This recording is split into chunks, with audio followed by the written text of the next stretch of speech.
Era um casal com 3 filhos, sobrou apenas a Elisa Tramontina e um filho, né? Uma mulher, no final da década de 30, Segunda Guerra Mundial. Começo da Segunda Guerra Mundial. Essa mulher viu a empresa dela e pensou, o que eu vou fazer, né? Vou seguir com esse negócio ou a gente para, né? Porque queira ou não queira, tinha perdido o braço direito dela, a pessoa que tocava junto com ela, e tinha perdido 2 filhos, né? Um momento horrível para qualquer pessoa, né? A gente considera ela uma heroína nessa história porque a decisão dela foi continuar. O comprador falou, não, legal, vamos querer. E pediu simplesmente 1,2 milhão de talheres. O que representava 6 meses da produção da Tramontina. Um semestre. Com uma entrega para o outro mês, né? Acho que era 30 dias. E aí o Clóvis, não, negócio fechado. Era período de férias na Tramontina, né? Então o pessoal da fábrica enlouqueceu. Queria matar ele, né? São 12 mil funcionários, né? 70% de participação do setor de utilidades domésticas no Brasil. Né? Só para ter uma noção do que é o negócio. Está presente em 9 em cada 10 lares brasileiros. Um monopólio.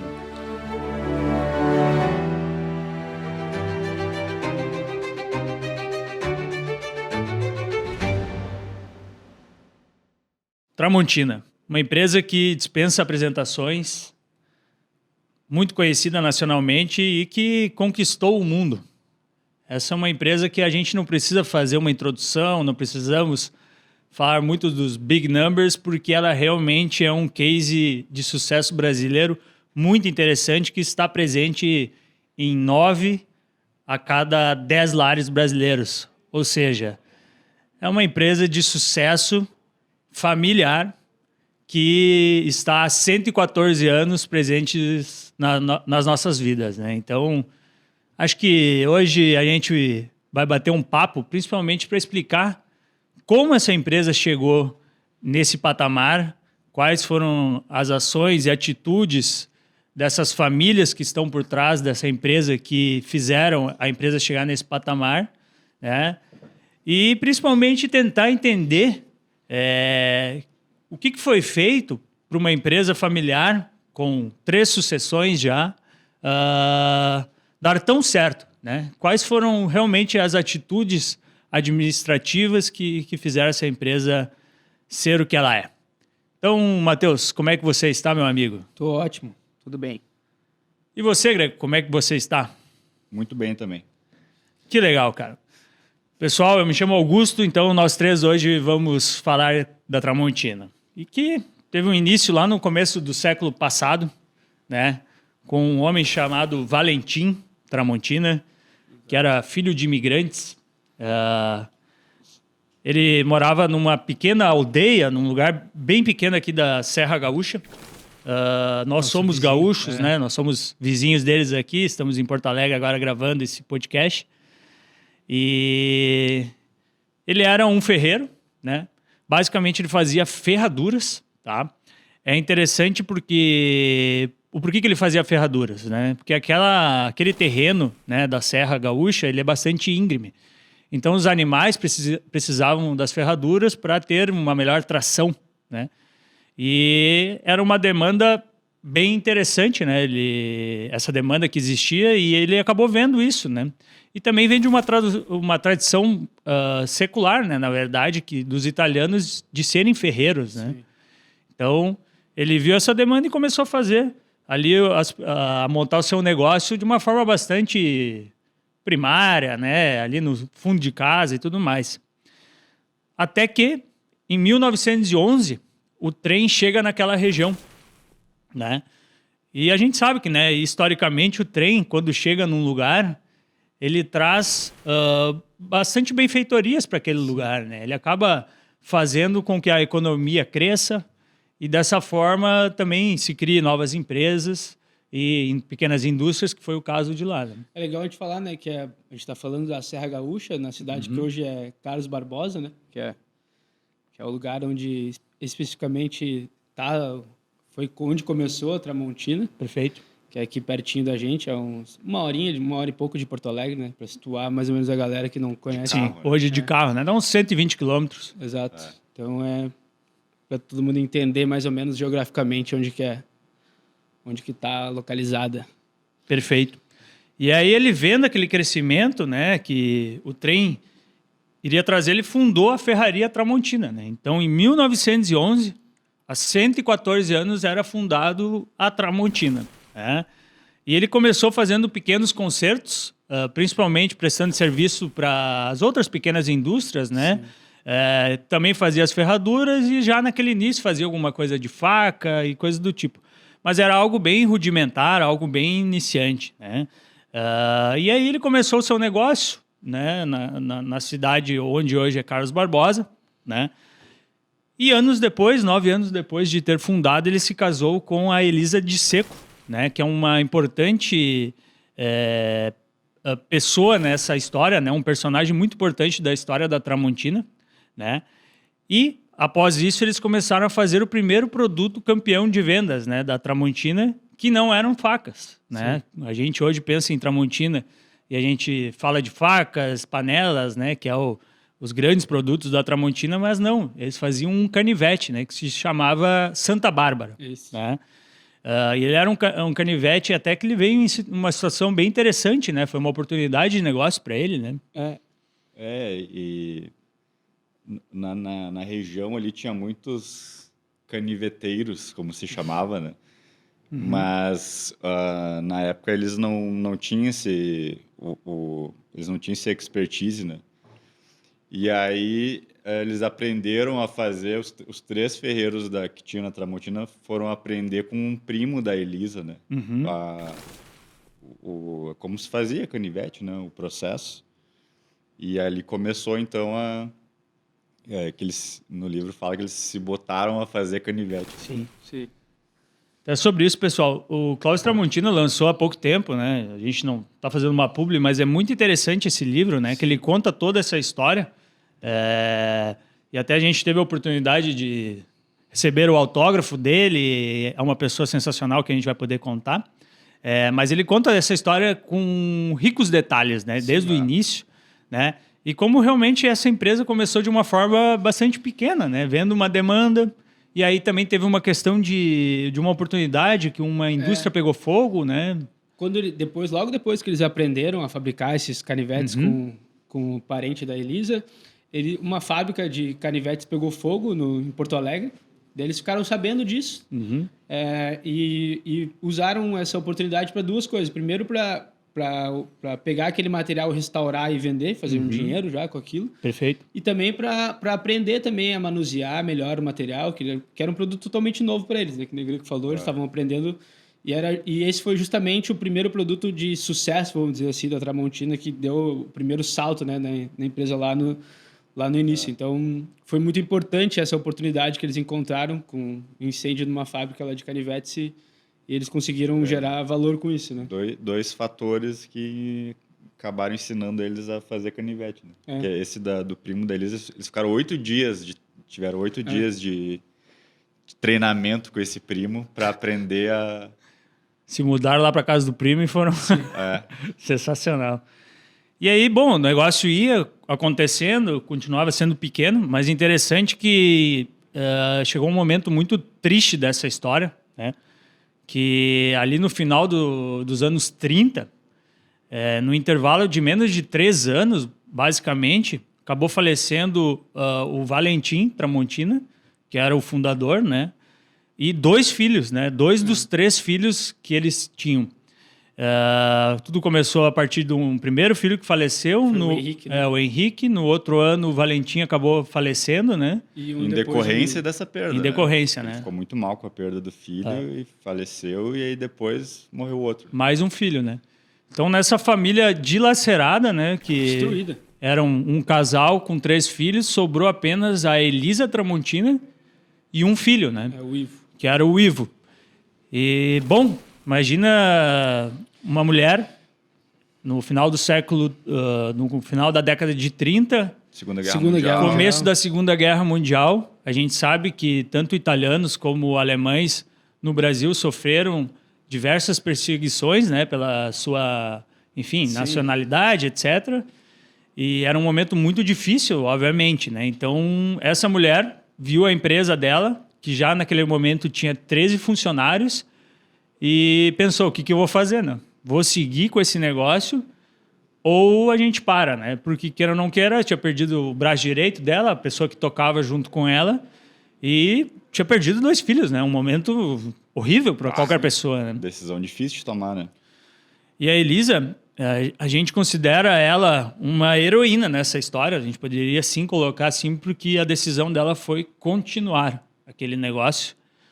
E principalmente, né, não era só continuar, ela poderia daqui a pouco ter delegado para alguém tocar o negócio, mas ela falou, não, assumiu, né? Deixa para mim, né? O filho dela, o Ivo, tinha apenas 14 anos, tá? E a Elisa, então, naquele momento, ela se viu na necessidade de realmente fazer algo a mais. E o que ela fez? Ela basicamente começou a fazer a venda dos produtos, né, na região ali da Serra, porém a região não comportava, enfim, não tinha tanta demanda para ela.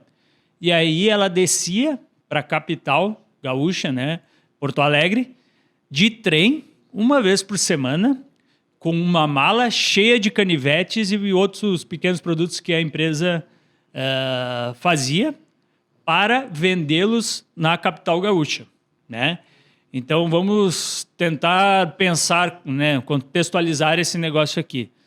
Final dos anos 30, uma mulher, né, numa região não inóspita, mas bastante pequena, ela, não, acho que o nosso futuro está em vender lá na capital. Sim. E ela saía vendendo de porta em porta aqueles produtos, né? Aqui na capital, para quem conhece Porto Alegre, o centro, ela descia ali perto da Borges de Medeiros, subia um morro bastante alto, sim, descia e ia vendendo os produtos. Fazia o trajeto a pé para economizar a passagem do bonde, né? Ela não pegava o bonde para economizar. Imagina o peso da mala, né? Cheio de canivete.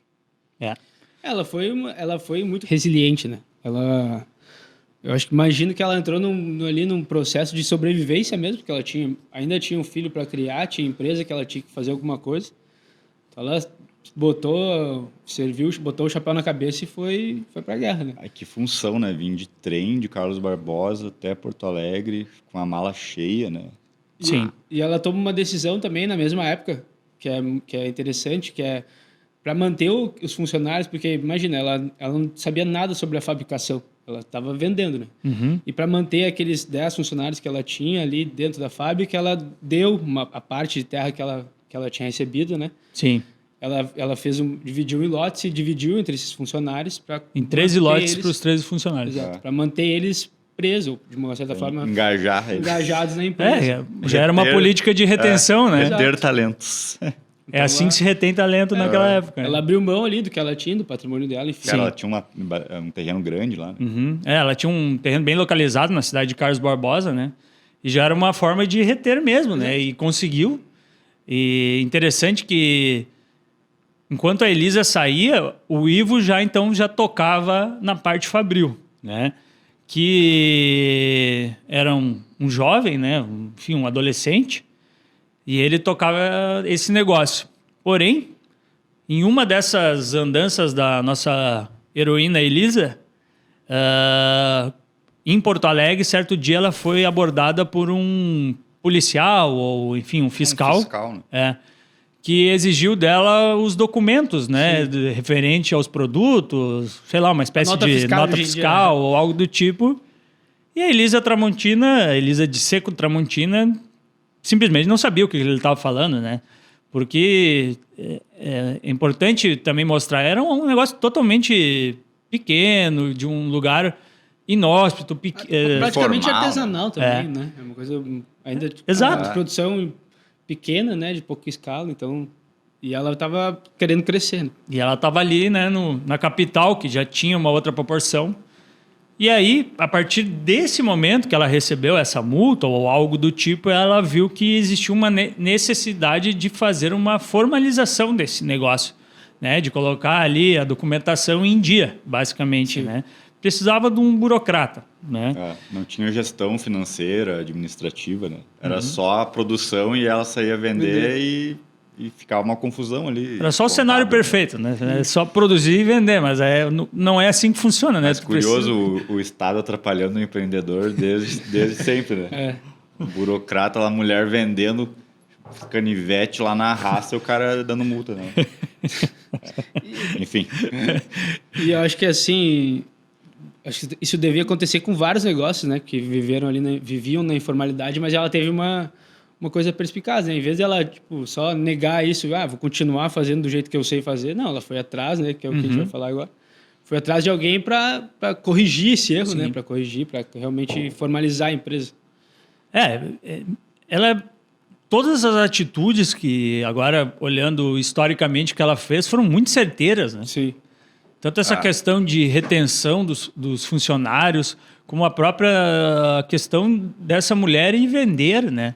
Porque, volto a dizer, era um outro momento, as mulheres não tinham a atuação que tem hoje no mercado de trabalho e que ainda hoje sofrem uma série de questões. Imagina aquela mulher naquela época, anos 30, saindo para vender e, tipo, sendo a dona do negócio, né? Então, pô, ela é realmente uma pessoa, no mínimo diferenciada. Muito nós que gostamos, tempo, né? Nós que gostamos de negócio, para nós é uma heroína. Sim, né? Não tem como não dizer assim. Né? E um tino muito bom de negócio, né? É isso? E aí, bom, voltando ao que a gente vinha falando, ela estava com aquele problema de, eu preciso botar os documentos em ordem. E aí ela pensou que ela tinha uma amiga dela que tinha um filho que estava estudando contabilidade ou administração em Porto Alegre, ou algo do tipo, não me lembro, que poderia ajudá-los, porque essa amiga dela, a família dela, tinha uma empresa, que é a família Escomazon, em Carlos Barbosa, no setor de moveleiro. Eles fabricavam móveis. E eram muito maiores que a Tramontina, né, naquele determinado momento. Era uma empresa com um porte grande, uma empresa respeitada na cidade. Aquela é uma região muito forte, é um polo moveleiro muito forte. Enfim, toda a esquina, uma série... o mundo inteiro, né? Uma série de empresas que são de lá ou saíram de lá, né, que também é muito normal. Muita gente saiu de lá e foi para o Brasil. E ela pensou naquela amiga, não, ela pode me ajudar. E aí abordou ela numa missa, né, numa igreja. E vem cá, fulana, não me lembro o nome da pessoa. Será que teu filho lá, o Rui, não pode nos auxiliar na questão administrativa da empresa? Ela, não, acho que sim, ele pode ajudar, vou falar com ele. E foi dessa forma que a família Escomazon, através de Rui Escomazon, iniciou sua trajetória na Tramontina. O Rui Escomazon começou lá dando o expediente no final de tarde, não me lembro. Ele no livro conta que ele ia das 5h30 até as 7h30 da tarde, ele ficava lá tocando o que precisava, porque antes, né, no turno normal, ele tinha que trabalhar na empresa do pai dele ainda. Então, se dividia também no estudo e tocar a empresa do pai dele e a Tramontina. Então, jogava em 2 times. E isso é interessante, né? Porque até que chegou o momento que o Rui falou, não, eu quero ficar na Tramontina e sair lá da família, da empresa da família Escomazon. E essa tomada de decisão, ela, como a gente vai poder explanar nesse podcast, ela mudaria a história da Tramontina, porque a família Escomazon, apesar de pouco falada, obviamente ela não tem o sobrenome, né, na marca, né? Mas a família Escomazon, ela tem uma importância gigantesca na Tramontina. Mas ela não teria se o nosso amigo Rui Escomazon não tivesse pensado, não, eu vou seguir na Tramontina e vou sair do meu negócio familiar, que era muito maior e muito mais respeitado naquele momento naquela região. Então, acho que essa decisão ela é também um ponto muito interessante, assim como quando a Elisa resolveu tocar dessa história, né? E até é engraçado que quando a Elisa aborda essa amiga dela, ela fala assim, olha, os planos para o Rui é que ele assuma a empresa da família, né? A ideia, ele seria o sucessor do seu Agostinho Escomazon, que era o dono dono da empresa. Mas eu vou falar com o Rui, né? Foi isso que ela falou. Então, assim, já tinha essa ideia de como eles eram uma família com boas condições financeiras, então mandaram o Rui estudar em Porto Alegre e tal, para ele voltar e assumir, né? E ele acabou optando por dar essa ajuda para Tramontina. E aí depois, entre escolher um e outro, ele simplesmente, querendo ou não, ele tomou uma das melhores decisões da história, né? Porque da história dos negócios. Escolheu a Tramontina E aí aquilo que a gente conversou, né? Foi bom para os dois lados, porque para ele, imagina, depois ele acabou se tornando sócio da Tramontina, que são até hoje. E para a Tramontina foi ótimo também, porque era um pilar que estava faltando, né? Sim. E querendo ou não, essa extremamente parte necessário, né? Além de estar faltando. Esse back-office, vamos dizer, porque o Ivo era da fábrica, a Elisa vendas, faltava essa gestão, que é uma coisa muito importante. E o Rui, com os estudos dele, com a cabeça que ele tinha de gestão e de contabilidade, de economia e tal, ele conseguiu organizar bem. E logo foi se destacando ali, né? Porque, imagina, era um mato alto, né? Qualquer melhoria que ele fizesse, tu já via muita... Sim, não existia administrativo, né? Exato, não existia registro nenhum. Foi isso que chamou a atenção dele de continuar na Tramontina e não ir para a empresa do pai, né? Não seguir na empresa do pai. Porque ele tinha mais oportunidade de fazer aquilo que ele estudava, enfim, a visão dele de gestão, de negócio. Eu acho que o ponto, né, que a gente discutiu, né, esse case também ontem, acho que é interessante também ver que ele, muitas vezes numa empresa familiar é difícil, né, tu implementar tuas visões, o formato que tu quer da empresa, porque existem outros interesses, então ele também queria um pouco, provavelmente, sair desse processo e fazer a construção de algo novo que ele realmente tivesse uma grande interferência, né? Então acho que também teve essa questão. E, além de tudo, ele também comentou que ele e o Ivo, principalmente, se davam muito bem.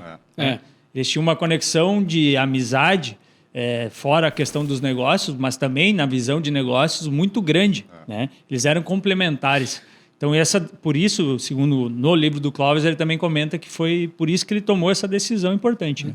E é engraçado que eles se deram muito bem, mas eles tinham perfis totalmente diferentes, né? Sim. Porque o Escamazão era um cara muito retraído, né? Muito na dele, assim. E o Ivo era um cara que gostava de festa, gostava de conversar, estar no chão de fábrica, conversar com os colaboradores, enfim, mais humano, assim, parte mais de gestão da galera ali mesmo, né? Do dia a dia. Então, se complementava. No fim, quem acabou assumindo a empresa da família Escamazão foi o irmão do Rui, né?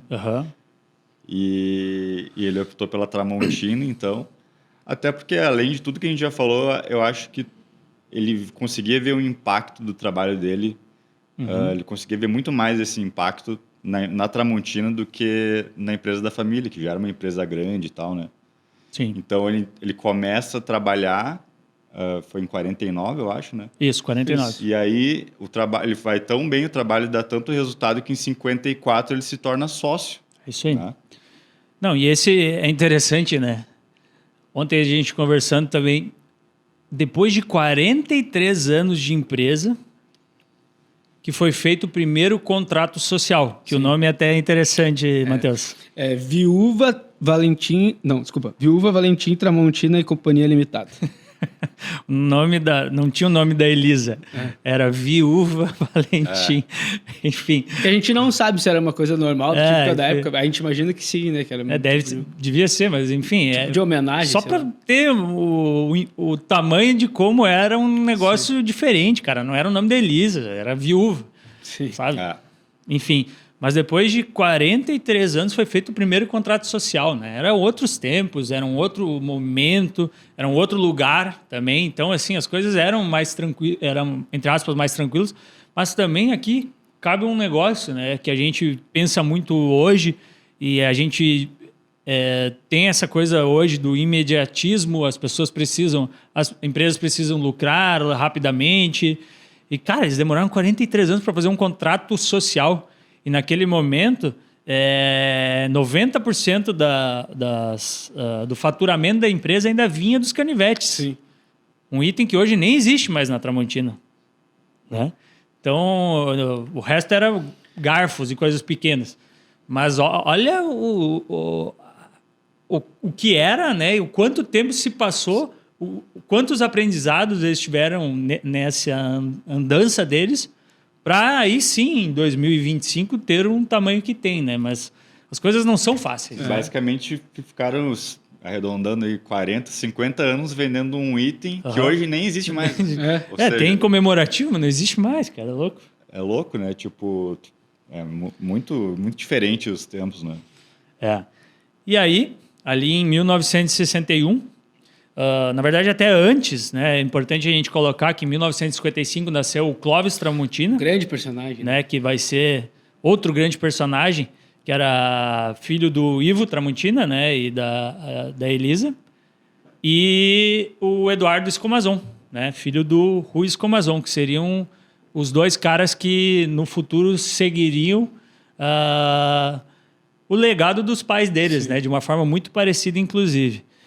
E aí ambos foram apadrinhados pelo outro, né, e eles tinham uma relação realmente familiar muito forte, né? Porque, enfim, estavam construindo seu negócio junto, mas tinham também essa conexão muito grande, não eram apenas sócios, né? Mas em 1971 morreu a Elisa Tramontina, né? E aí um novo marco realmente da empresa, ela ainda era a pessoa à frente, mas a nova geração já vinha crescendo muito dentro da empresa, que era o Ivo e o Rui, né? Como o Matheus falou, na verdade, o Ivo ficou mais no chão de fábrica, cuidando da produção. Ele tinha essa conexão muito forte com as pessoas, ele gostava de almoçar, fazer janta, churrasco aqui. Pescaria e coisas do tipo. Ele era um cara da resenha. Muito humano, né? E o Rui não. O Rui, ele até nas passagens, ele tinha questão ali do horário dele, pragmático. Né? Ele era um cara que fazia a questão administrativa muito bem. Do escritório para casa, da casa para o escritório. Então ele não tinha essa conexão. Mas era interessante, porque era exatamente onde um era o ponto fraco de um, o outro conseguia cobrir bem, né? Então, complementar, né? E foi assim que eles começaram a crescer. E nos anos 60, os anos 60 foram marcados por a abertura de novas fábricas, né? Entre elas a Garibaldi, que é de ferramentas, né? Até hoje ela existe muito forte, é líder de mercado em vários setores que ela atua.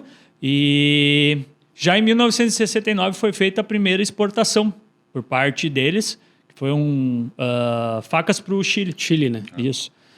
Teve a Forja Sul também. E teve a Forja Sul, que foi uma Forja empresa... Sul foi em 59 e a história é legal também. É legal de contar que o Ivo foi pagar uma dívida em São Paulo. Uhum. Aí ele foi com dinheiro, né? Naquela época, tinha que andar com dinheiro para pagar. Foi até lá. Chegou lá, em vez dele pagar a dívida, ele pagou metade da dívida e voltou com um maquinário novo. Umas forjas. Com as forjas. Daí ele chegou em Carlos Barbosa, não tinha capacidade elétrica suficiente ali na fábrica que eles tinham para suprir a necessidade daquele maquinário. Aí eles abrem a segunda fábrica em Porto Alegre. Né? Depois veio para Canoas, que é a Forja Sul. É a segunda fábrica deles em 59. Canoas é a capital do X, pessoal. Para quem não conhece, procurem o melhor lugar do mundo. Perfeito. Mas aí, em 1971, pessoal, tem uma história que eu acho que o Greco pode nos contar, que é muito legal também.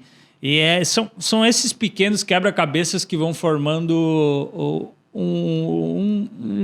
uma empresa desse tamanho, né? Que muitas vezes ao acaso, como foi o caso das forjas. E também teve em 1971 um caso de uma carga excedente que veio do Japão. O que era aquilo lá, Greco? Tem como nos contar? Eles importaram um navio de aço inoxidável do Japão e esse excedente eles estavam com dúvida do que fazer com esse material, né? Sim. E aí, enquanto eles pensavam nas alternativas, eles descobriram que tinha um italiano que tinha vindo para o Brasil, que era um engenheiro que era muito bom de design e que trabalhava... o seu Mário. Mário Bianchini. E aí ele trabalhava numa fábrica em Caxias do Sul e aí eles foram falar com ele para ver o que poderiam fazer com esse material. E aí foi o Mário que sugeriu que eles usassem esse aço que estava parado, né, aço inox, para fazer talheres. Né? E aí, então, devido ao acaso, novamente, os caras começam a fazer um dos produtos que a Tramontina é mais conhecida hoje, né? Que são talheres. Né? Daí, aí eles contrataram o Mário, né, que ficou responsável por isso. Ele acabou levando o Ivo e o Rui também para a Itália para ver como as fábricas faziam lá e tal. Sim. Mas foi assim, do mais completo acaso que a Tramontina passou a fazer esses talheres que até hoje são muito famosos.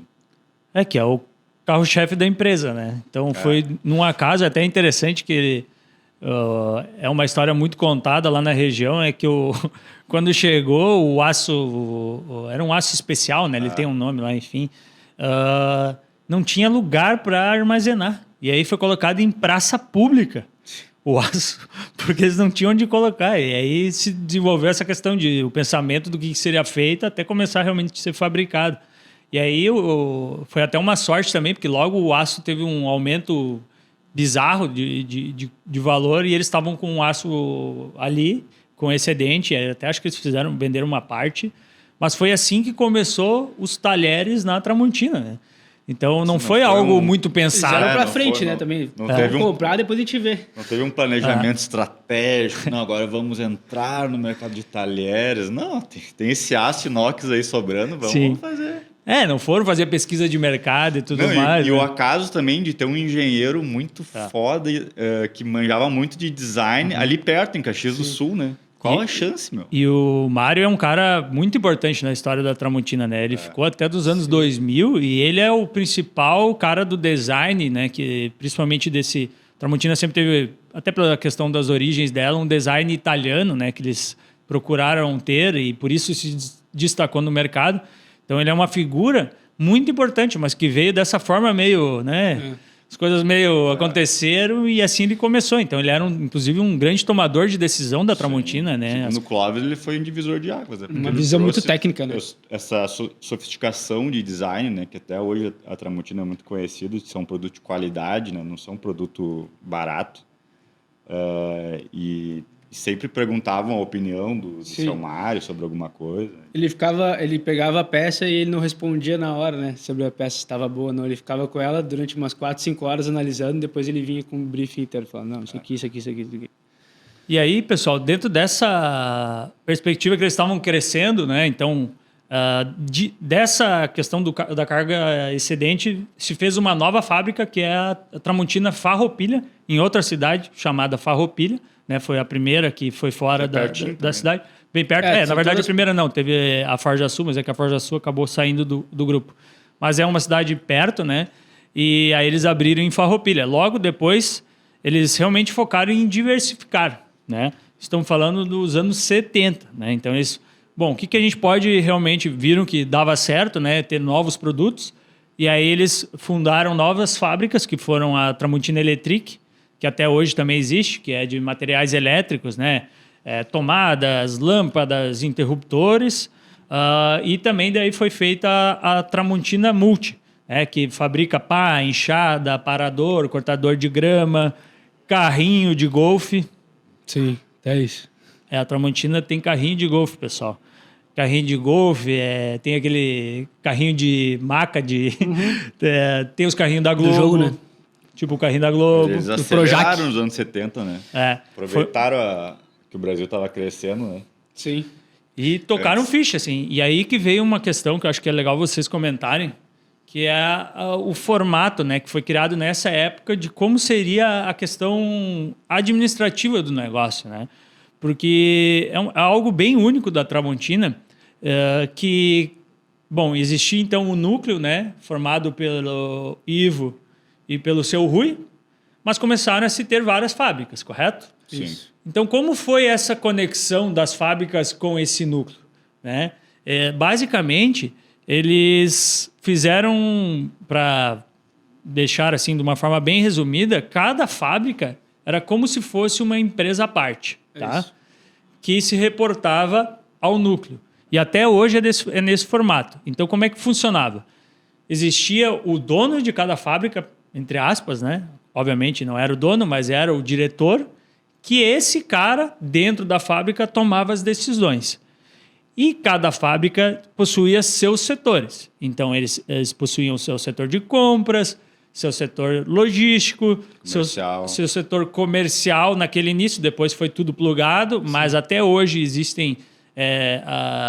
a Tramontina, a divisão comercial dela é feita por segmento, então tem a parte de ferramentas, né, que envolve, por exemplo, a Tramontina Garibaldi e a Tramontina Multi, aí tem a de utilidades, que pega a Tramontina Farroupilha, que é e mais algumas fábricas que fazem panelas, etc. Então, lá naquele momento, eles já começaram essas divisões.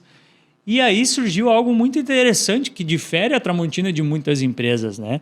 Porque começou uma certa competitividade dentro das fábricas, né? De cada uma ter sua forma de atuação, né? Sim. Então, acho que bem interessante isso, né? Porque a gente não vê muito isso. Em geral, as empresas são bastante unificadas. Existem toda uma... enfim, se reporta sempre a diretoria, etc. Mas não, aqui eles fizeram um formato bastante diferente, né? Bem incomum, né? Porque geralmente as decisões elas vêm de cima para baixo, né? De uma matriz, seja uma multinacional ou até uma empresa brasileira, que cascateia as decisões para as subsidiárias, né? Para as filiais, para as fábricas. Perfeito. E a Tramontina fez o caminho oposto, né? Ela deu autonomia para cada fábrica, como se fossem empresas separadas. E isso tem algumas consequências, né? Que primeiro, tem mais agilidade, né? Tu não precisa ficar dependendo de uma matriz para dizer o que tu tem que fazer ou não. Sim. Então, em termos de procurar novos materiais, novas matérias-primas, ou saber na ponta o que está vendendo, o que não está. Então, isso te dá uma agilidade na tomada de decisão.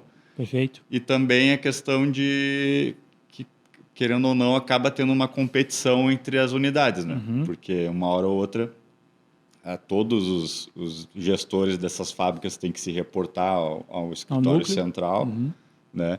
E ninguém quer ficar para trás, né? Sim. Todo mundo quer entregar o melhor resultado em termos de faturamento, ou de que se achou uma inovação, uma máquina nova, ou conseguiu cortar algum custo, né? Então, isso acaba gerando uma competição saudável que a Tramontina como um todo cresce. Né?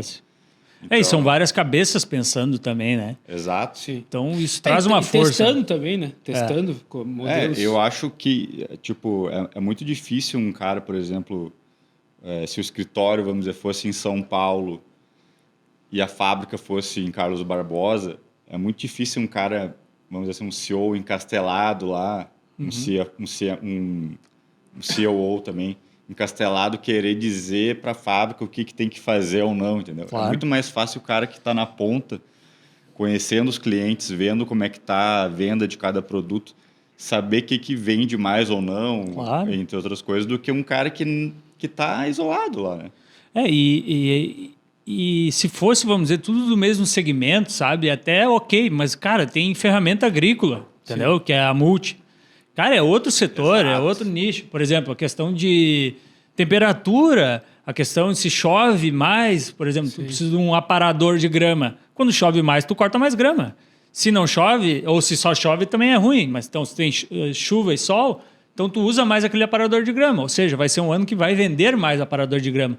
E um cara que vende garfo nunca vai saber disso. Ou, enfim, não vai pensar. São mercados diferentes. Então, com essa visão de... várias visões, no caso, sei lá, hoje eles têm 9 fábricas, então são 9 diretores, cada um traz, no meu setor, no meu ramo, na minha área, está acontecendo dessa forma.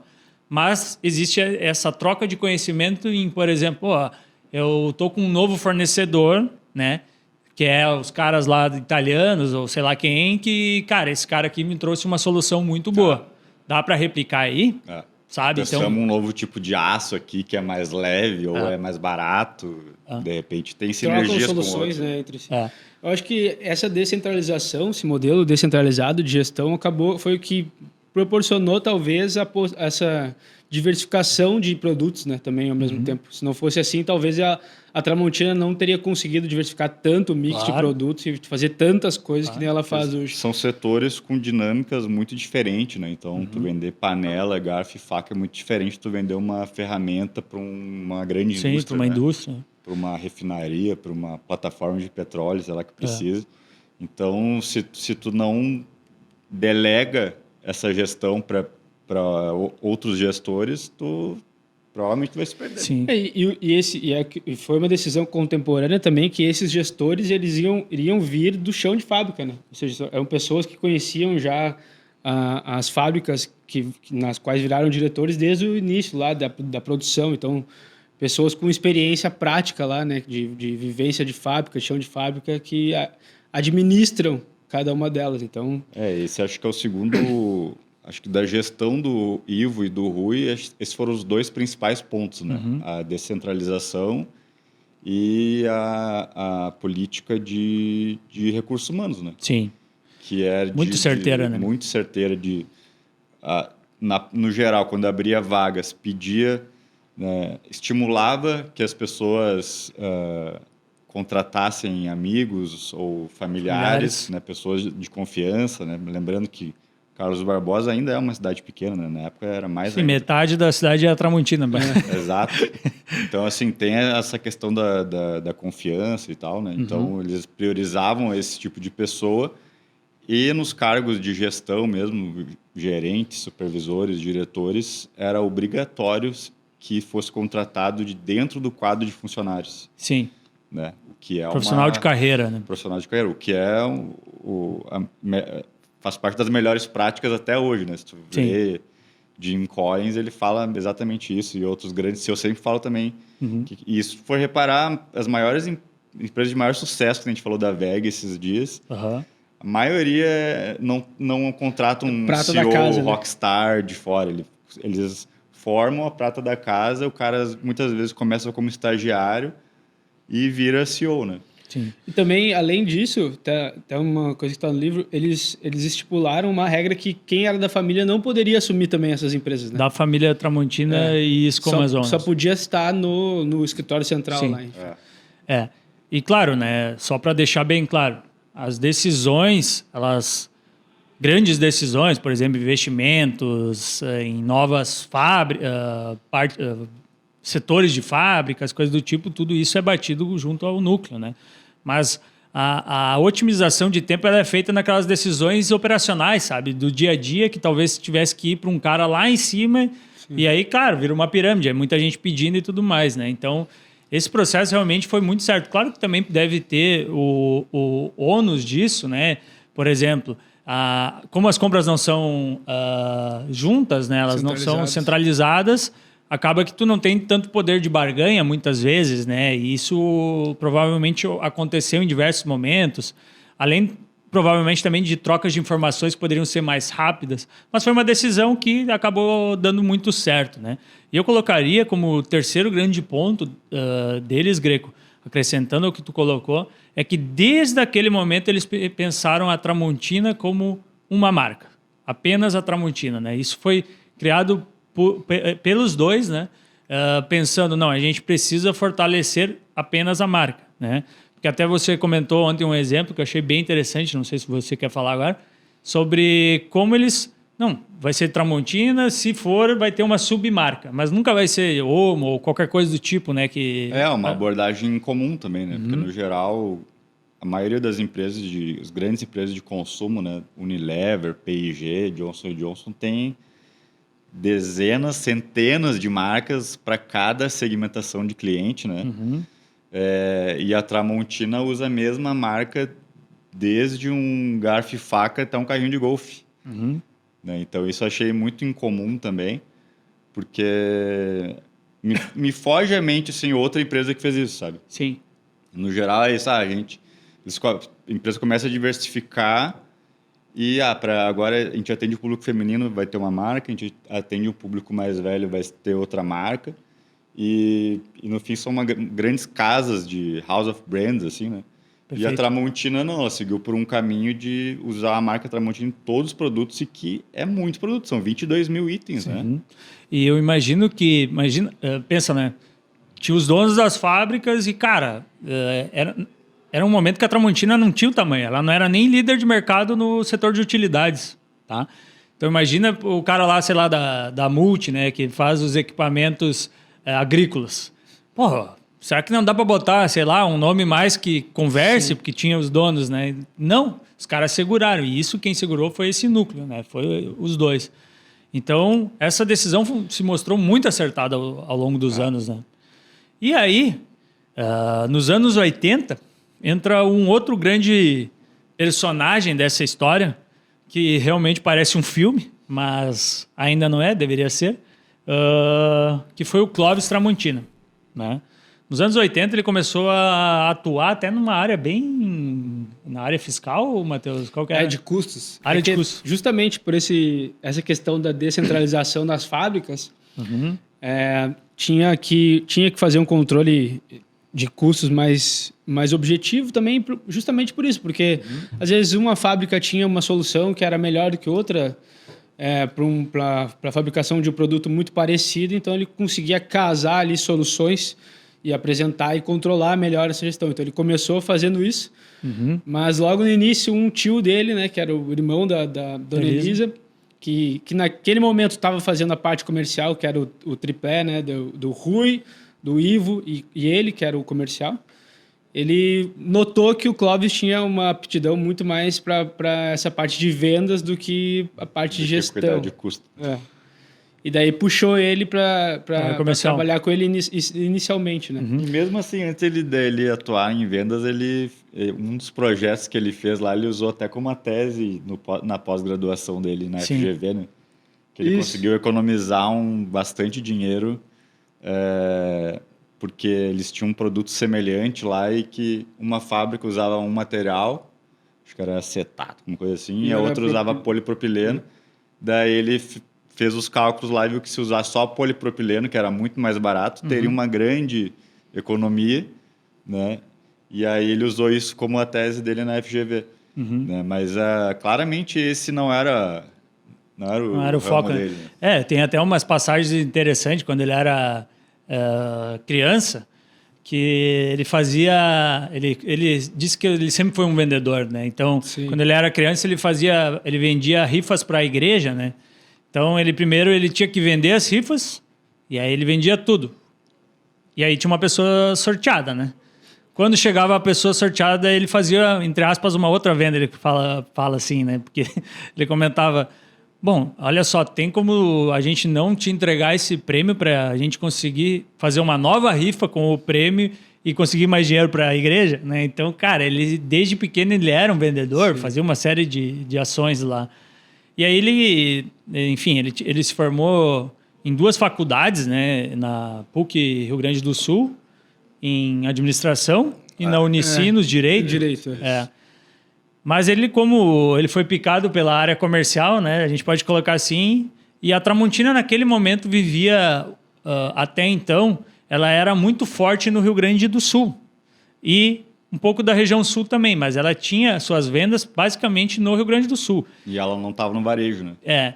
E existiam outros grandes players que atuavam a nível nacional. Então existia toda o Brasil inteiro a ser conquistado e ela até então não conseguia.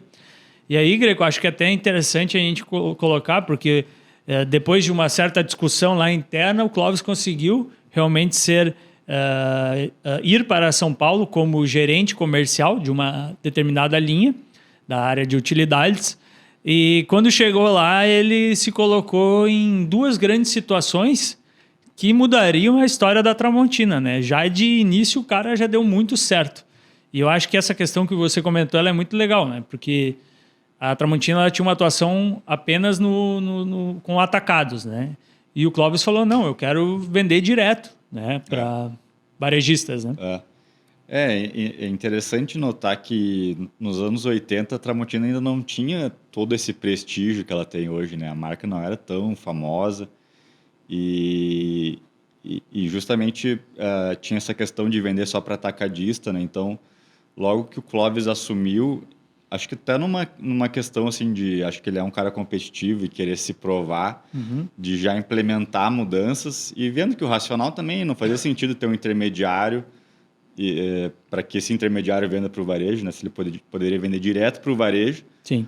Porque, querendo ou não, tu ganha mais margem e também tu, tendo um contato mais próximo do cliente, sim. Tu sabe, tu tem bons feedbacks, né? Do que vende, o que não vende, o que pode mudar ou não.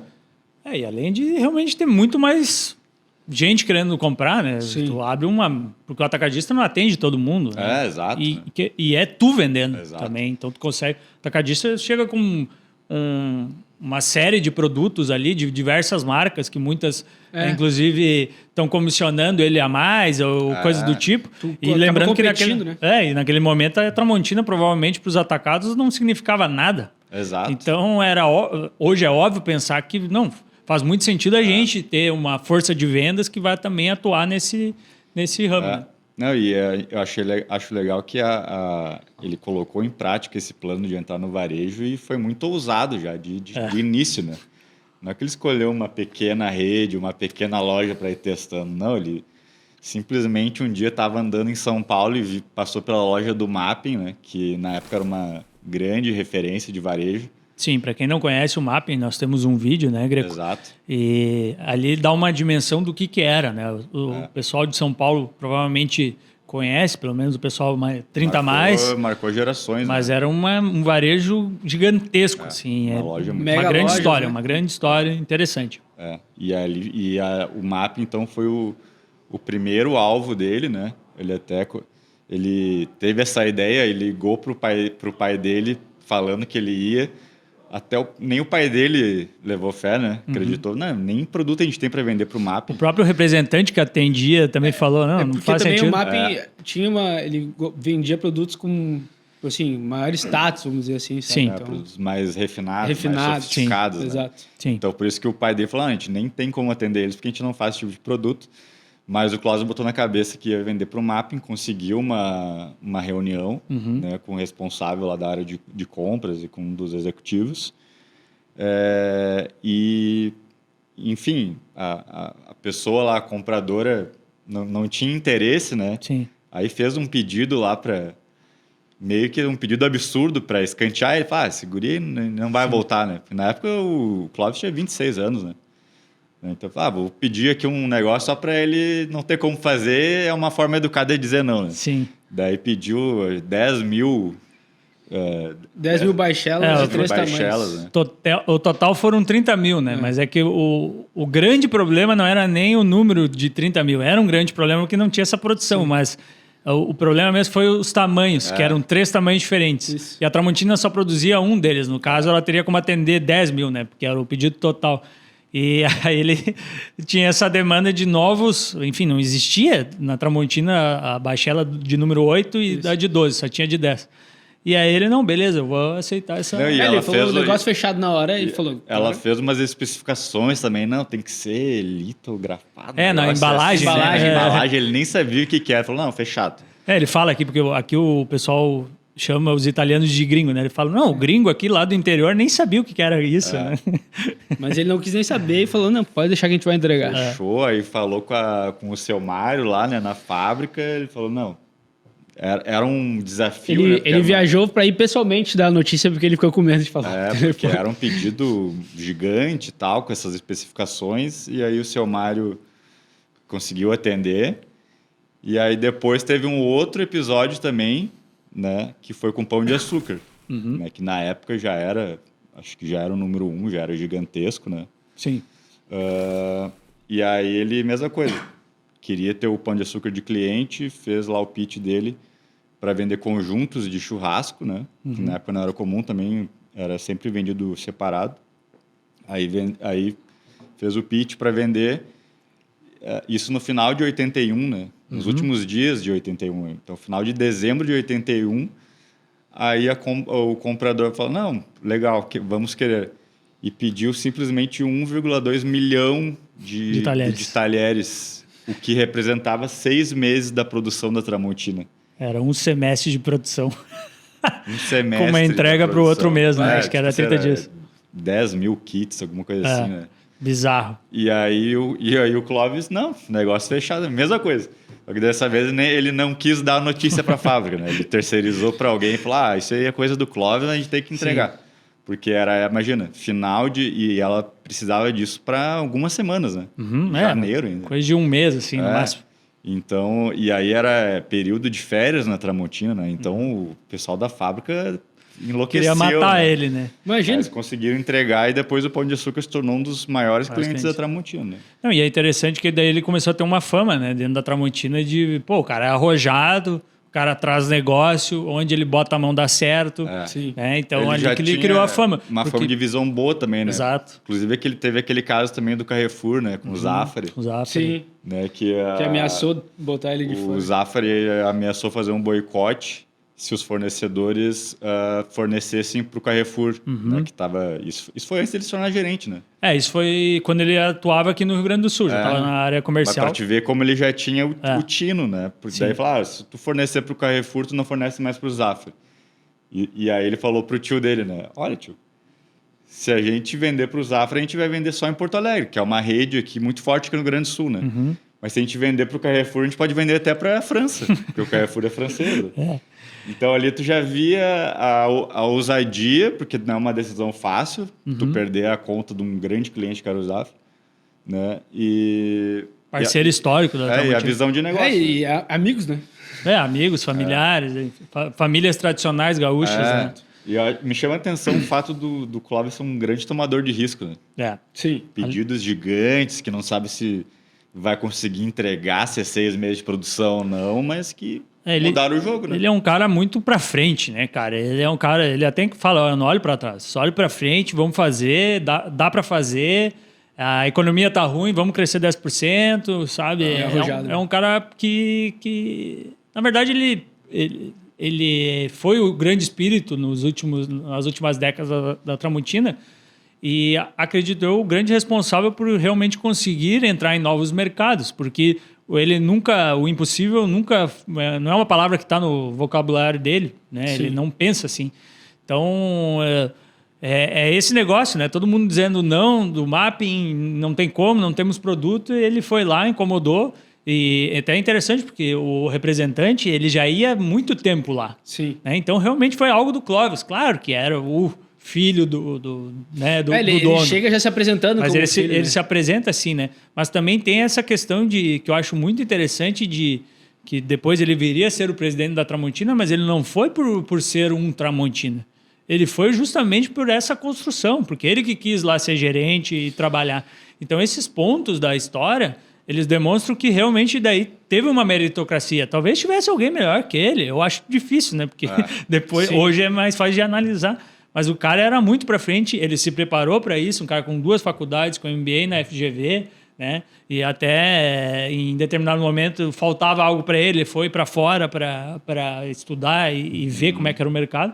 Então, um cara que viu a oportunidade e ele diz, né, que o grande sonho dele era ser presidente da Tramontina.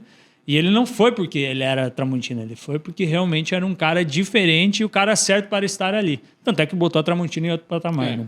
Querendo ou não, ele tomou uma série de decisões difíceis, né? Porque tu está falando de uma empresa familiar, muito tradicional, e que tem uma certa resistência quando se vai fazer algo novo, né? Por exemplo, o cara tentou um monte de vezes no mapping, por que tu vai conseguir? Foi lá e conseguiu. Sim.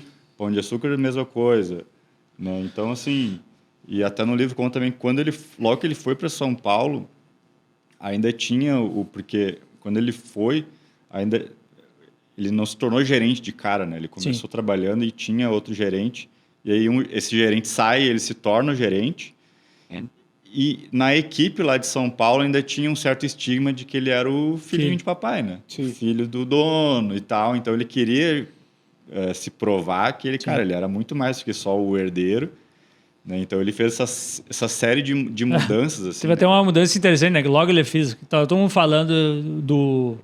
Enfim, o ex-gerente. Ele troca tudo, né? O que eu vou fazer? Não sei o quê. Ele pegou o subgerente dele na época e falou: cara, vamos fazer o seguinte, ó. Domingo vamos vir aqui, vamos trocar todo esse carpete aí, só para os caras mudarem a narrativa, tem outra coisa para falar. Isso aí. Daí na segunda-feira chegou todo mundo, olha aí, o escritório tá mais bonito, mudou. Sabe, são pequenas atitudes que mudam o negócio, cara. Tira o foco, né? Tira o foco do negócio, né?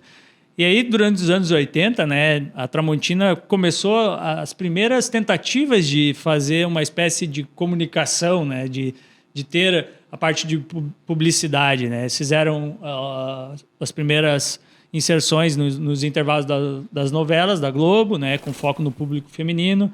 Na Band, daí com foco no público masculino, eles fizeram nos intervalos dos programas de esporte, de futebol. né? Mas acho que coisa mais que me chama a atenção foi a Tramontina USA, né? Que daí eles abriram um escritório de vendas lá, depois até virou uma fábrica, hoje acho que só monta lá, se eu não me engano, os produtos. Mas nessa época eles abriram já no final dos anos 80, que aí já era uma década bastante complicada para o Brasil, né? Eles procuraram não só diversificar nos produtos, mas também nas atuações, que não fosse só na América do Sul, que eles já tinham um certo tamanho, mas também queriam atuar no maior mercado consumidor do mundo, né? Que era os Estados Unidos. E aí tem uma série de relatos e coisas que aconteceram, que até a gente não tem tempo aqui para falar, mas um momento muito importante da Tramontina foi quando ela entrou no Walmart, né? Acho que esse aí é um momento muito interessante. Simbólico, né? Simbólico, mas obviamente o Walmart, na época ele não tinha o tamanho que tem hoje, ele cresceu muito desde então, mas ele já tinha não sei quantas mil lojas, né?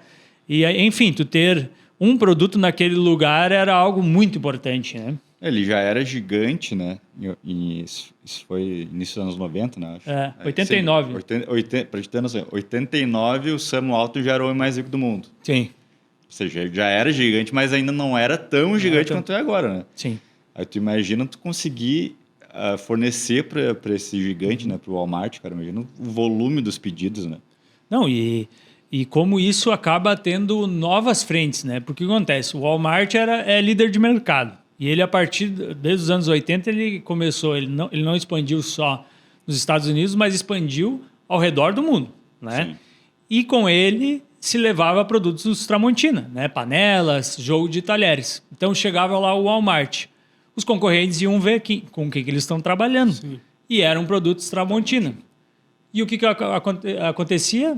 Um efeito cascata, né? Os concorrentes começavam a procurar a Tramontina e eles também acabavam comprando produtos. Que no caso do mercado interno foi o caso da Costco, né? Que é outro grande player de varejo americano, que já no outro ano também abriu as portas para a Tramontina tendo seus produtos. Então, a Tramontina conquistou o mundo através do Walmart. Né? Sim, isso é muito legal, né? Pensar que ela surfou o crescimento do Walmart. Exato. Isso é muito triste. Eles cresceram juntos, né? Tanto é que a Tramontina se tornou... Também, né? Exato. Mas a Tramontina se tornou o terceiro maior fornecedor do Walmart. Nossa. Pensa. É algo surreal, né? E então, com o sucesso do Walmart, a Tramontina também conseguiu abrir novas frentes, principalmente na Europa, abrindo novos escritórios também, comerciais. E isso abriu o mundo para as portas dessa empresa brasileira. Agora, né? Uma tacada ousada também, né? Porque tu imagina quantos fabricantes do mundo de fabricante de talher e panela não queriam estar no Walmart também, né? Fundamental, né? Sim. Panela e talher, uma coisa que existia milhares de anos. Mas e aí tu imagina tu conseguir esse contrato com o Walmart, cara. Imagina feito, a festa do vendedor no dia. E é engraçado que foi uma coisa rápida também, porque a gente tem aquele vídeo que estourou no nosso perfil lá, que o Clóvis conta que o pai dele se emocionou de encontrar um talher Tramontina em Israel em 91. Então, imagina, eles abriram o mercado em 89 e em 91 já estavam em lugares... Porque é o que começou a acontecer, né? Restaurantes ao redor do mundo, e até interessante, muita gente comentou naquele vídeo, uma série de, estou aqui na Áustria, em Viena, num restaurante, na Alemanha, no Japão. Isso nos traz um orgulho, né? Eu acho que é muito bom ver algo brasileiro e algo com um produto de qualidade mesmo, sabe? Sim, porque é um produto barato. Ele é um produto, exatamente, ele não é um, sei lá, made in China para ser algo mais barato. Não, é um produto bom que as pessoas compram, né? E eu me lembro daí uma passagem minha pessoal, quando eu morei nos Estados Unidos, que eu precisava mobiliar a minha casa, eu e meus amigos, né? E nós tínhamos cerca de $100 para fazê-lo, né? Então a gente foi lá tudo por R$1,99 lá e, bom, faltavam as panelas. Aí a gente falou, não, panela vamos comprar porque é um produto que precisa durar mais, etc. Somos entre vários, precisávamos fazer comida em casa, a grana era curta. E aí eu me lembro de entrar no Walmart e acho que era a terceira prateleira, nunca vamos esquecer isso. Peguei a direita, quando eu olhei assim, eram praticamente, sei lá, 80% das gôndolas eram só de produtos Tramontina de panelas. Que loucura. Né? De jogos de panelas. E aí tinha as mais diversas linhas, assim. E honestamente aquilo ali me deu um grande orgulho, sabe? E a Tramontina não era o primeiro preço, e eu era um cara, como eu disse, nós estávamos com nosso budget limitadíssimo, e eu falei, não, cara, isso aqui nós vamos investir. Foi meu primeiro grande investimento na América. E aí comprei, cara, ó, Tramontina. E lá estava escrito, Made in Brasil. Então, é muito legal o quanto essa empresa brasileira chega ao redor do mundo e como realmente algo respeitado, né? Também tem sobre isso, né? A Tramontina Churrasco, né? A ideia da Tramontina é que o churrasco seja, sei lá, no Japão, o sushi do Japão. O sushi do Japão. A pizza na Itália. Pizza na Itália, do hambúrguer nos Estados Unidos, que não é americano. Então, eles querem realmente levar o nome do Brasil, né? Isso eu acho sensacional, assim. E é um dos pouquíssimos cases, né? De empresa ou marca brasileira, produto brasileiro, que está em outros países e numa posição de destaque, né? Não é só commodity. Ela é líder, né, de mercado. Então, assim, Tramontina, os motores da WEG. Aí, querendo ou não, a Havaianas não é um produto de valor agregado. Sim. Né? Mas o legal é que, diferente da WEG, que é um produto que, sim, claro, que é muito forte, mas a Tramontina tem uma penetração muito impactante na vida das pessoas, né? Porque é uma coisa que tu vê no teu dia a dia. No consumidor final, né? No B2C. Isso aí é muito diferente. Então, é uma percepção diferente, né? Orgulho diferente. Foi uma decisão acertada, né? De internacionalizar. Mais ou menos na mesma época da WEG. E necessária, né? Necessária. Acho que só um ponto que é legal falar também é a questão ali quando começou as publicidades na televisão, né? Que não era também... eles não queriam anunciar, né? Sim. Eles achavam caro, inclusive, né? Não, novamente, assim, é uma empresa tradicional, familiar e que tinha receio em anunciar. Então, o Clóvis teve que bancar a decisão. Foi uma decisão difícil. Falar, não, a gente precisa estar na televisão. Né? Então, assim, pensa, ele tinha que convencer o pai, que era o CEO, e o Rui, de que aquilo ali seria um bom negócio para a Tramontina. Sim. Né? Então, até tem uma parte que, logo que eles começam a anunciar, chega o seu Ivo e o seu Rui perguntam para o Clóvis, né, o que era aquele monte de produto assim no armazém, né? Como é que tu vai vender tudo isso? Não, calma, tem um plano. Tem um plano. Que era justamente quando ia começar os anúncios na televisão, né? Então, de novo, agora é uma coisa super comum, mas é difícil tu romper essa resistência que as pessoas têm, né? Não, e ainda mais naquele lugar, né? Os italianos, como até os próprios alemães, os descendentes, no caso hoje, né, da região serrana aqui da Serra Gaúcha, também no interior do Rio Grande do Sul, eles têm uma questão de não se mostrar, sabe? Tipo, quem ganha grana na cidade, pô, mas olha lá o fulano agora, comprou uma caminhoneta nova. Então, naquele momento, era até uma questão vexatória. Então, ele não enfrentou só os pais, ele enfrentou toda a comunidade que ele vivia. Sim. Porque, afinal, ele estava vivendo ali, ele sempre viveu em Carlos Barbosa, ele é o fundador da CBF Futsal. Então, era muito difícil. Ele teve que romper uma barreira gigantesca. Até cultural, né? O setor de marketing foi criado anos depois, só em 2001. Ou 2000. Então era difícil. O marketing ficava com compras da empresa, né? Então, uma coisa bizarra. A gente não consegue acreditar que uma marca tão forte não tinha um marketing forte, né? E o anúncio foi 80 e poucos anos depois da criação da empresa. Aí então. Tá, né? Tem isso. Até que as nossas pesquisas de inserts, né, que a gente chama, que são as imagens do vídeo que nós produzimos, e vocês, aí sim, lá tem toda a história contada, aqui a ideia é mais analisar. Era muito difícil achar uma publicidade da época, que sempre é mais fácil a gente encontrar, né? Então não tinha. E até naquele sentido, para tu ver como a marca é forte, né, hoje, porque aí sim foi criada toda uma questão de... enfim, tem agora um setor de publicidade, de marketing, mas o New York Times, em 2023, fez uma matéria que eu até abri aqui, Por que amamos a frigideira Tramontina? Então, cara, esses caras chegaram num patamar muito grande. E talvez a gente não tenha nem a noção do que a Tramontina representa ao redor do mundo, né? Ela, como eu disse, ela é líder de mercado em vários países do mundo, né? Principalmente no ramo ali de talheres. Então, é sensacional essa história. Mas começou os anos 90 com uma série de questões, né? Primeiro, em 1991, a terceira geração assumiu. Aí sim, o Clóvis Tramontina, que tinha tido todo esse sucesso comercial, ele já havia voltado para Carlos Barbosa. Ele assumiu como o presidente da Tramontina. E o Eduardo Escomazon, né, filho do seu Rui, como vice-presidente, né? Também naquele momento foi criado as holdings, né, familiares, sim, com 50% para cada uma, enfim. Só que aí foram os anos de abertura comercial do Brasil, né, feito pelo Collor, onde uma enxurrada de produtos chineses acabaram invadindo o Brasil, né? E foi uma época difícil para a Tramontina, porque o que aconteceu no cenário, em vários cenários, né, mas por exemplo, nos produtos que eles produziam para o ramo de ferramentas, né? Existia uma série de empresas que fabricavam isso no Brasil, né? Alicate, chaves de fenda. E naquele momento, essas empresas todas praticamente fecharam, né? Porque a concorrência se tornou algo muito predatório, né? Desleal, né? Não tinha, o valor era, sei lá, 10 vezes menor.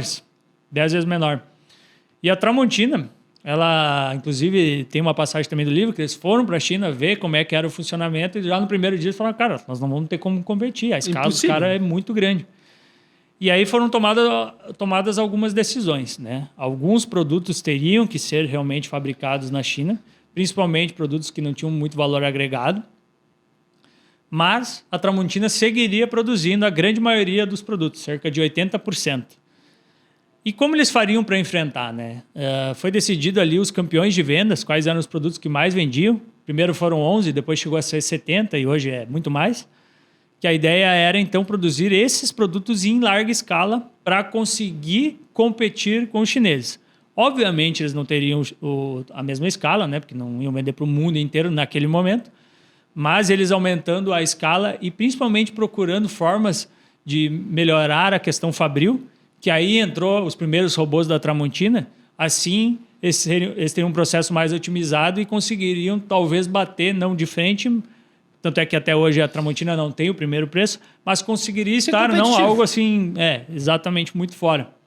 Então, além dessa decisão, eles também, e aí é um case muito legal, né, Greco, que na linha de ferramentas mesmo, né, a Tramontina, ela tinha a Tramontina Master, que é uma linha focada mais em construção civil, né? Eles tinham também a Faça Você Mesmo, para as pessoas, como o próprio nome diz, para as pessoas que querem fazer pequenos concertos em casa. Mas aí eles resolveram criar uma nova linha, né? Que até aí também veio um pouco do DNA da Tramontina, né? Que o diretor da fábrica, se não me engano, o seu Felisberto, né? Ele... Não, eu quero produzir isso aqui porque eu acho que tem demanda. Os nossos concorrentes estão fechando. Só tinha a Gedore naquele momento, que era a grande empresa de ferramentas industriais. Mas o Clóvis, no primeiro momento, não quis, né, Greco? O Clóvis inicialmente não achou que ia dar certo, né? E o seu Felisberto estava muito assustado com a queda nas vendas a partir de 95, né? Uhum. Foi ali um ano após o Plano Real. Sim. Então, teve toda essa questão, né? A abertura comercial, aí vem o Plano Real, que aí era, na época, câmbio fixo, né? Então ficava muito barato para importar.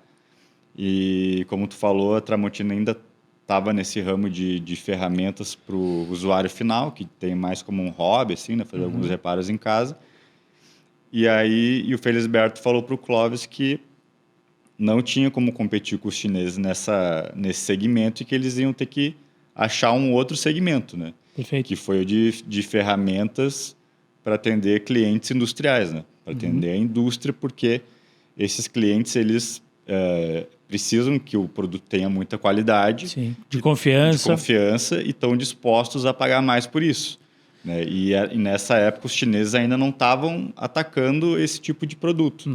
Né? E essa foi a ideia que ele teve para salvar esse segmento que estava indo muito mal de ferramentas. Porque o ponto estava indo mal, mas ele queria atender a indústria, só que as indústrias estavam fechando também no Brasil, né? Não fazia muito sentido esse pensamento, né? No caso. E aí, mas o legal é que o Clóvis, mesmo não concordando, deu carta branca para ele tocar, né? Sim. É tipo que o Bezos fala de disagree and commit. Tipo, eu não acho que vai dar certo, mas eu confio em ti, então tu toca isso aí. Né? E dito e feito, o Felisberto teve que bancar a decisão dele e que ainda demorou para dar certo. Né? Levou 5 anos até virar, então ele ficou 5 anos apanhando, Clóvis torrando ele, que não vai dar certo, não vai dar certo, não vai dar certo. E deu, né? E aí surge a Tramontina Pro, que hoje é uma referência de mercado. Né? A Gedore, ela sempre foi a grande referência do mercado, né? Falar com pessoas mais velhas, nossos pais, enfim, ferramenta industrial, mas até, quer ferramenta boa, que tem aço boro, sei lá o quê, é a Tramontina Gedore. Mas hoje a Tramontina Gedore, a Gedore. Mas hoje a Tramontina Pro passou a Gedore, eu não tenho os números, mas a gente sabe, acho que é quase o dobro de faturamento, né?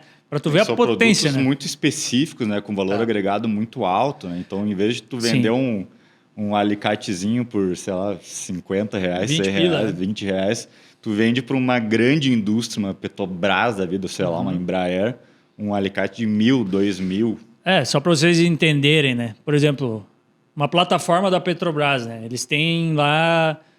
tu não pode colocar um alicate normal porque ele sai faíscas, né? Então, imagina, sai faísca numa plataforma, não é? Então, eles têm as ferramentas antifaiscantes, que eles chamam, né? Que, sei lá, um alicate ou uma chave de fenda, uma chave de aperto é R$2.000. Sim. E eles não precisam de uma chave de fenda, né? Eles precisam de diversos tamanhos, diversas quantidades. Então, o que acontece? O valor agregado desse produto é muito maior, né? Tu precisa vender, sei lá, 100 alicates normais da Tramontina Master para tu ter o valor de um desses, né? Então, é um produto com valor agregado e que existe uma demanda muito grande, né? Porque as indústrias... Claro, tem concorrentes de fora, como a Belzer, que também... ou outras empresas que acabam também pegando um mercado... Mas a Tramontina ela tem a pronta entrega, né? É aqui. Então, muitas vezes tem uma demanda muito específica mesmo e a Tramontina vai fazendo, né? Então, isso vem ao encontro também com o que o Matheus falou. Eles vão vendo novas oportunidades e assim o mix vai crescendo, né?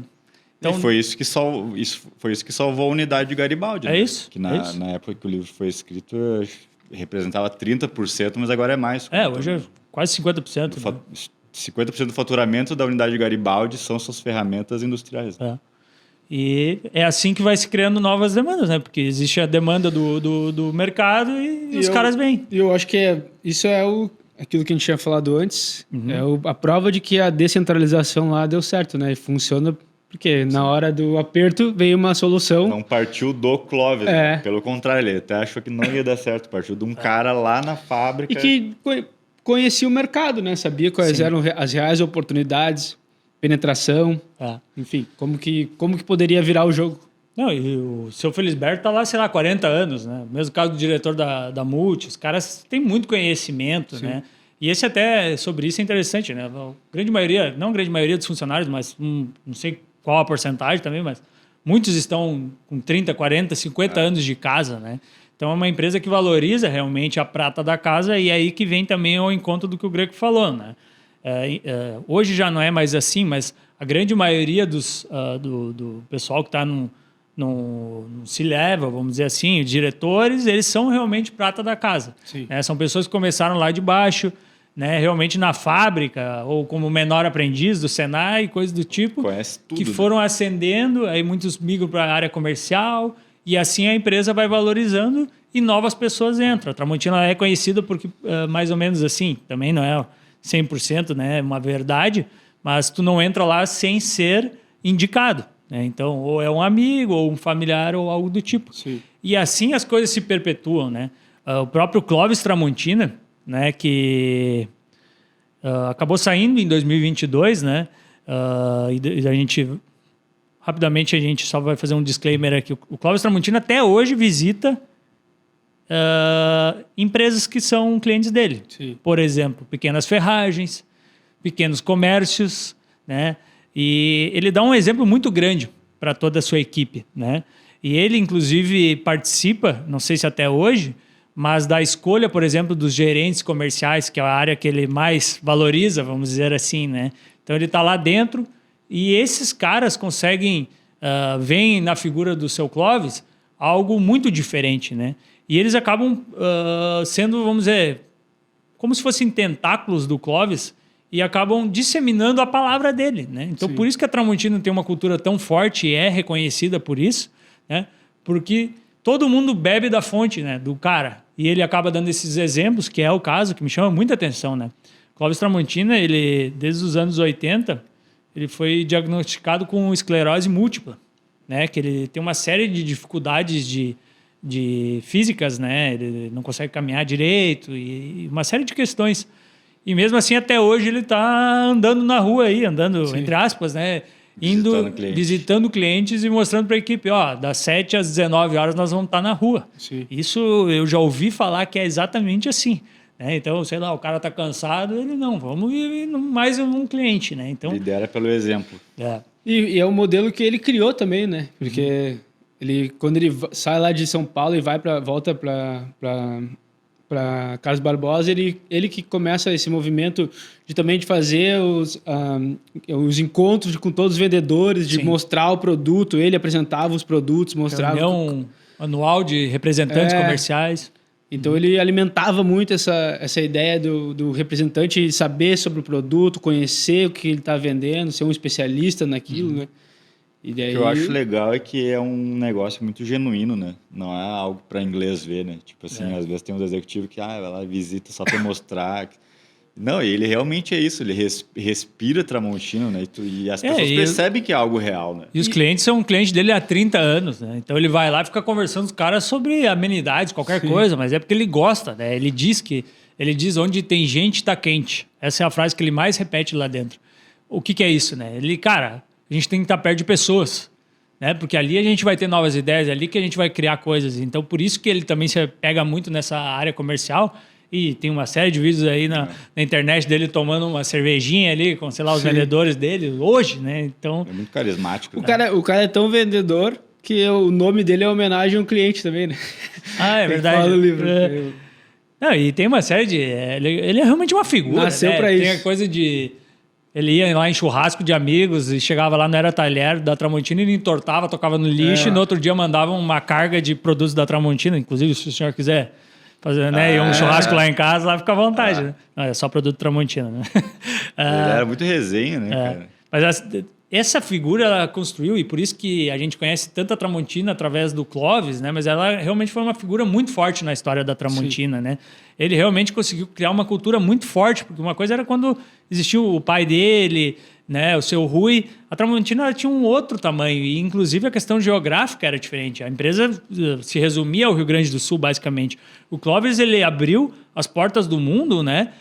Tanto é que a Tramontina hoje está em 120 países, e a cultura é tão forte que, por exemplo, o diretor lá do escritório de Londres é alguém que começou em Carlos Barbosa, ou na Garibaldi, né, que é uma cidade do lado. Então, e que conhece o seu Clóvis, o Clóvis conhece essa pessoa por nome, também ele é conhecido por isso, viu a pessoa uma vez, ele sabe quem que é a pessoa, sabe o nome, etc. Então, muito bom com pessoas, né? Exato. Tanto cliente quanto funcionário. Puxou o pai. Exato. E isso é interessante, né? Os dois filhos eles têm muita questão do pai. O Eduardo é o cara mais analítico, o cara da questão burocrática, e toca muito bem essa parte, né? E o Clóvis, ele é o pai dele, acho que talvez melhorado na questão comercial, né? Um cara totalmente comercial, raiz, né?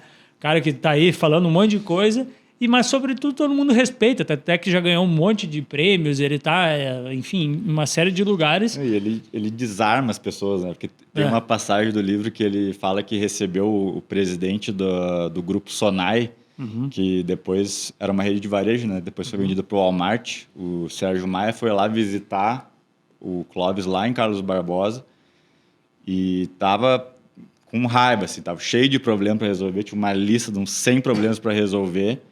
E aí foi ele e mais os executivos. E aí a primeira coisa que o Clóvis fala é: não, cara, deixe ser os executivos resolver essas coisas chatas aí. Vamos conversar aqui, vou te apresentar a fábrica. né? Aí ficou conversando sobre amenidades com ele, mostrou a fábrica e tal, e os executivos lá resolvendo o que tinha para resolver. Sim. Né? Então, assim, é um cara muito diferente, assim, né? Com certeza. Muito jogo de cintura é o vendedor, né? O cara... É. Bom, eu sou fã. Ponto. Também. Mas chegou a pandemia, né? E a pandemia, a gente costuma dizer que ninguém saiu como entrou, né? As empresas não saíram como entrou, e as pessoas também, né? Foi um divisor de águas. Teve muita gente que acabou muito mal nesse negócio, né? E, infelizmente, perdemos muitas pessoas mesmo, né? Mas as empresas também, muitas delas acabaram sendo findadas, né? Mas a Tramontina não. A Tramontina, ela cresceu 50% na pandemia. E chegou num número que o seu Clóvis sempre disse, que só sairia, né, da presidência quando chegasse nesse número, que foi o faturamento de 10 bilhões de reais. E a Tramontina chegou. E isso é fruto de tudo que foi construído nos anos que antecederam, né? A marca era muito forte. Foram anos que as pessoas compraram, não podiam viajar, então, ou gastar na rua. Então, o que elas faziam? Gastavam em casa. E quem tinha os produtos para casa? A Tramontina, né? São 22 mil itens, a grande maioria focadas ou para dentro de casa ou para o pátio. Sim. Né? E a Tramontina era o grande player nesse sentido. E o principal, eles tinham a produção da grande maioria dos produtos interna no Brasil, interna. Né? Então, eles tinham produtos para entregar. Faltou também muitos produtos, mas eles tinham produtos para entregar. E isso estocado, né? E isso fez o salto de faturamento crescer em 50%. Fruto do quê? De seguir com as fábricas no Brasil, né? De aumentar o mix, mas também com esse foco de ter todos os produtos que tu necessitas na tua casa, tendo a solução completa na Tramontina. Né? Então, talvez demorou mais tempo para a Tramontina chegar nos 10 bi, em comparação com outras empresas? Sim, talvez sim. Mas é fruto de toda uma escalada que foi feita ao longo dos anos. E que abriu portas, inclusive, ao redor do mundo para a Tramontina. Né? A Tramontina conseguiu exportar, por exemplo, pás para os Estados Unidos, né? Que foi enviado via avião, porque a China não conseguia entregar. Né? Porque a bandeira que vinha do Brasil também estava comprometida, etc. Uma série de questões, assim. Isso é muito legal, né? Como realmente, assim, uma visão a longo prazo, ela entrega resultados. Tanto é que a Tramontina, nos seus 114 anos, talvez eu esteja dando um dado errado, mas eu tenho esse dado, que em 114 anos, ela apenas um ano não cresceu mais que 10%, que foi 2023, que foi o rebote da pandemia, né? Que ela cresceu 50%. Sim. Então, uma visão de longo prazo, sempre querer crescer, traz a consistência sempre foi o foco, né? Então, eles têm uma questão de investimentos também sempre muito forte. Tanto é que hoje tem mais de 900 robôs dentro das linhas da Tramontina nas suas 9 fábricas. E assim ela cresceu tanto nesses últimos anos e ao longo dos seus 114 anos. Né? Tu vê, é uma abordagem também que foge um pouco também do senso comum, né? De business, que tu tem que crescer muito sempre, né? Então, eles estão aí 114 anos crescendo de forma consistente, é mais ou menos em linha também com a analogia que o Jim Collins fez das 20 milhas por dia, que ele fala de uma expedição do Polo Sul que tinha duas equipes e que um andava 20 milhas por dia, todo dia, independente se ele tinha mais energia para ir 30, 40 milhas ou se ele estava cansado, e o outro acelerava, assim, um dia ele andava 50, não sei o quê, e no final do dia quem consegue fazer a expedição é quem é consistente e andava as 20 milhas por dia. Né? Então a Tramontina é isso, 10% ao ano sem algum sobressalto, assim, tirando essa questão atípica da pandemia. Sim. Mas não essa loucura de 20%, 30%, 40%, 50% ao ano. E também era uma coisa consistente, né? Não era uma montanha-russa, né? Porque às vezes o cara cresce 40% e no outro ano cai 20% e assim vai, né? Então, acho que uma das coisas também que ajuda é o fato de não ter capital aberto na bolsa também, porque tu não tem pressão trimestral, né? Ela tomou decisões conservadoras, né?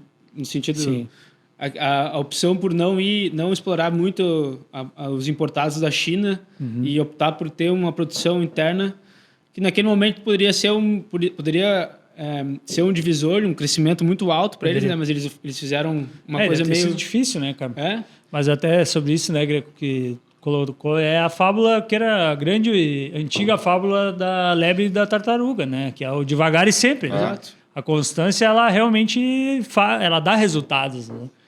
E em 2022, nosso amigo Clóvis acabou saindo, né, da presidência. Né? Ele tem essas questões de dificuldades motoras bem importantes. Deu 30 anos, né? 30 anos à frente. Que nem o pai dele. Que nem o pai dele. 2 ciclos de 30. E daí assumiu o Eduardo. Né? E aí o vice-presidente dele, de tantos anos, o Eduardo Scomazon, seguiu, né? E nos últimos anos teve várias questões na Tramontina, como a implementação da SAP, que é algo... A gente sabe que é bastante difícil, ainda mais para uma empresa que toda... Descentralizada também, né? Então era bem difícil, mas agora, nesse ano, saiu uma matéria, né? Que a Tramontina fez a sua primeira joint venture, né? Lá na Índia, com a Ecos Cookware Products, focado em linha de utilidades domésticas, né? Ou seja, panelas, com matérias-primas feitas no Brasil.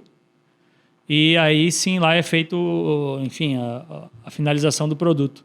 Foi um investimento de $52 milhões com o foco de pegar aquele mercado da Índia que está em pleno crescimento, né? Então, a empresa segue crescendo, né? Hoje ela está com 9 plantas fabris, né? Uma no Pará, uma em Pernambuco e uma na Índia. Todas as outras aqui na Serra Gaúcha. São 12 mil funcionários, né? E ela tem 70% de participação do setor de utilidades domésticas no Brasil. Só para ter uma noção do que é o negócio. Está presente em 9 em cada 10 lares brasileiros. Praticamente um monopólio. Né? E concorre com todo mundo, né? Em várias linhas de produtos, que é muito louco. Empresa perfeita, né? E acho que com isso a gente finaliza hoje. Não sei se os senhores têm mais algum ponto. Eu espero que o pessoal em casa aí tenha aprendido um pouco sobre a história dessa empresa, que acho que um pouco da nossa missão é contar, né, esses cases brasileiros de sucesso que estão na vida de todo mundo, fora do Brasil. Às vezes as pessoas nem imaginam que isso está acontecendo lá fora. Se tu entrar no Walmart lá, tu vai encontrar um corredor inteiro de Tramontina. Então, todo mundo tem que se orgulhar disso. Tem gente que nem sabe que Tramontina é brasileira, assim como tem. VEG também. Tem gente que acha que não é. Não, e isso é interessante até sobre o que tu falou, né, Matheus? O Walmart tem. E as empresas precisam ter dentro da sua... As lojas precisam, né? Tipo, tu não ter uma Tramontina, sei lá, não sei o que dá para comparar, mas é como se não tivesse... É um mercado não vender Coca-Cola. Exato. No supermercado. Tu vai abrir uma loja, tu tem que... O primeiro fornecedor que tu vai atrás. Sim. E é isso, né? Então, bom... Acho que a gente conseguiu abordar, né, os principais fatores que fizeram a Tramontina, né? Existem por trás da marca grandes personagens que fizeram essa história acontecer. E é muito legal quando uma empresa familiar, que ela ainda é até hoje, né, gerida por 2 famílias, imagina o que não é. Não é uma família, é 2. Sim. Mas ela ter tanto sucesso, um crescimento constante, atuando de uma forma séria dentro do mercado que ela está, né? E sendo muito respeitada a nível nacional e também ao redor do mundo, né? Então, acho que a nossa missão aqui, como o Matheus disse, é trazer mais histórias de realmente empreendedores que, de verdade, né, que não utilizam essa palavra para vender cursinho, mas sim para realmente empreender, dar muitos empregos, né? Imagina, são 12 mil pessoas hoje, quantas histórias já para trás, quantas famílias que já foram beneficiadas, né? Então, a história da Tramontina realmente é muito bonita, é uma história de sucesso, mas que também envolve tristezas, tragédias no meio, mas que a palavra que eu vejo é superação, né? Acho que é isso que eles fizeram desde o início. Então é isso, pessoal. Muito obrigado.